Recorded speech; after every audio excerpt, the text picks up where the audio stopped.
മീഡിയസിലേക്ക് സ്വാഗതം. മമ്മൂട്ടി ഗൗതം മേനോൻ ചിത്രം ഇപ്പോൾ എറണാകുളത്ത് പുരോഗമിച്ചുകൊണ്ടിരിക്കുകയാണ്. സിനിമയുടെ പൂജ കഴിഞ്ഞ ദിവസമായിരുന്നു. ഇപ്പോൾ സിനിമയുടെ പുതിയ വാർത്തകൾ വന്നു തുടങ്ങുകയാണ്. ഈ സിനിമയുടെ സ്ക്രിപ്റ്റ് എഴുതുന്നത് നീരജും സൂരജും കൂടിയാണ്. ABCD എന്ന സിനിമ, മാർട്ടിൻ റക്കാർഡിൻ്റെ സിനിമ, നമുക്ക് ഏവർക്കും ഇഷ്ടപ്പെട്ട ആ ഒരു സിനിമ, അതിൻ്റെ സ്ക്രിപ്റ്റ് റൈറ്ററാണ് ഈ ഒരു സിനിമയുടെയും സ്ക്രിപ്റ്റ് റൈറ്ററായിട്ട് വന്നിരിക്കുന്നത്. ഗൗതം മേനോനും മമ്മൂട്ടിയും ഒന്നിച്ചിരിക്കുന്ന ഈ ഒരു സിനിമ ഒരു കോമഡി ഇൻവെസ്റ്റിഗേഷൻ ത്രില്ലർ ഗണത്തിൽ വരുന്ന സിനിമ എന്നുള്ളതാണ് ഇപ്പോൾ പുറത്തു വരുന്ന റിപ്പോർട്ടുകൾ സൂചിപ്പിക്കുന്നത്.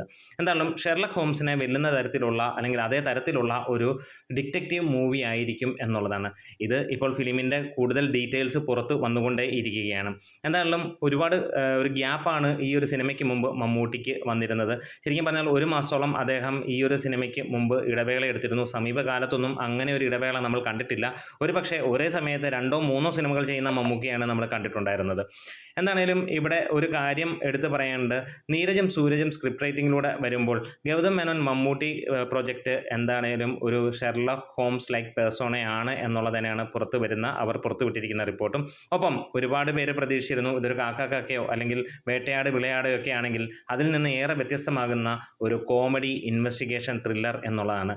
എന്തായാലും പുതുമകൾ തേടിപ്പോകുന്ന മമ്മൂട്ടിയുടെ പുതുമ ഉള്ള ഒരു സിനിമ കൂടിയാണ്. 6ാമത്തെ തവണയാണ് മമ്മൂട്ടി കമ്പനി ഒരു സിനിമ ചെയ്യുന്നത്. 5 സിനിമകളും വമ്പൻ ഹിറ്റായിരുന്നു എന്നുള്ളത് നമുക്കറിയാം.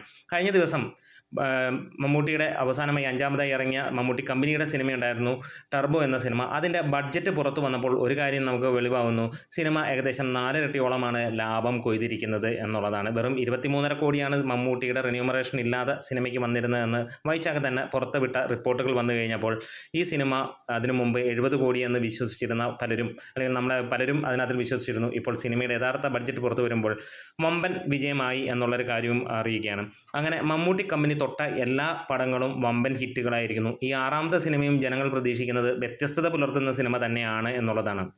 എന്തായാലും ഒരു കോമഡി ഇൻവെസ്റ്റിഗേഷൻ ത്രില്ലർ വരുമ്പോൾ അത് മലയാളിക്ക് ഏറെ ആശ്വാസവും, പ്രത്യേകിച്ച് ഇന്ന് മലയാളത്തിൽ കോമഡി വർക്കൗട്ട് ആവുന്നില്ല എന്ന പല സിനിമകളും വരുന്നു കോമഡിക്ക് വേണ്ടി ഇറക്കിയിട്ട് അതൊക്കെ ഏച്ചുകെട്ടൽ പോലെ നമുക്ക് തോന്നുമ്പോൾ മമ്മൂട്ടി സിനിമകളിലൂടെ തന്നെ വീണ്ടും പ്രതീക്ഷകൾ വരുന്നു എന്നുള്ളതാണ്. ഒരുപക്ഷെ മമ്മൂട്ടി എന്ന നടൻ കോമഡിക്ക് അത്ര ആപ്റ്റായിട്ടുള്ള അല്ലെങ്കിൽ ബാക്കിയുള്ളവരെ കമ്പയർ ചെയ്യുമ്പോൾ ആയിരുന്നില്ല എന്നുള്ളത് തന്നെയാണ് യാഥാർത്ഥ്യം. പക്ഷേ അദ്ദേഹത്തിൻ്റെ പല കോമഡി സിനിമകളും നമ്മളെ കൈയടിപ്പിച്ചും ചിരിപ്പിച്ചും ഇരിക്കുന്ന സിനിമകൾ തന്നെയായിരുന്നു എന്നുള്ളതാണ്. വീണ്ടും ഇപ്പോൾ മലയാളം നേരിടുന്ന ഏറ്റവും വലിയ പ്രതിസന്ധിയും അതുതന്നെയാണ്.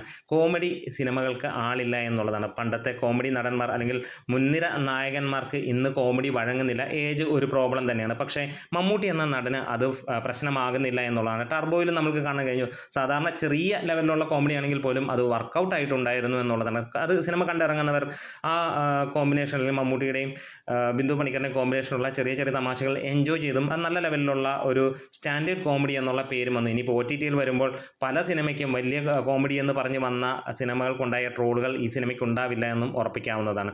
എന്തായാലും നമുക്ക് കാര്യങ്ങളിലേക്ക് തിരിച്ചു വരാം. വേറെ ഒന്നുമല്ല, ഒരു കോമഡി ഇൻവെസ്റ്റിഗേഷൻ ത്രില്ലർ വരുമ്പോൾ ഒരു കാര്യം നമുക്ക് ഉറപ്പിക്കാം. മുഴുനീളം ചിരിപ്പിക്കുന്നതല്ലെങ്കിലും മമ്മൂട്ടി ഉള്ള സീനുകളിൽ അല്ലെങ്കിൽ കോമഡി ഉള്ള സീനുകൾ എന്ന് പറഞ്ഞാൽ തീർച്ചയായും പ്രേക്ഷകരെ ചിരിപ്പിക്കുന്ന ലെവലിലുള്ള കോമഡി തന്നെ ആയിരിക്കും, അല്ലാതെ ഏച്ചുകെട്ടലായിരിക്കില്ല എന്നുള്ളത് തന്നെയാണ്. എന്തായാലും നമുക്ക് കാത്തിരിക്കാം. ഒരു കോമഡി ഇൻവെസ്റ്റിഗേഷൻ ത്രില്ലറുമായി മമ്മൂട്ടി വരുമ്പോൾ ഇരു കൈയും നീട്ടി സ്വീകരിക്കാൻ മലയാളി ജനങ്ങൾ മാത്രമല്ല ഇന്ത്യ ഒട്ടുക്കാകെയുള്ള ജനങ്ങളും തയ്യാറെടുത്തിരിക്കുന്നു. GVM മമ്മൂട്ടി പ്രൊജക്റ്റിന് വേണ്ടി കാത്തിരുന്ന നമ്മളെ ഓരോരുത്തർക്കും അതിൻ്റെ തുടക്കം മനോഹരമായിരിക്കുന്നു. പുറത്തു വരുന്ന റിപ്പോർട്ടുകളും ഗംഭീരമാണ് എന്നുള്ളതാണ്. നമ്മുടെ വീഡിയോസ് ഇഷ്ടമെങ്കിൽ സപ്പോർട്ട് തരണം. മീഡിയാസ്.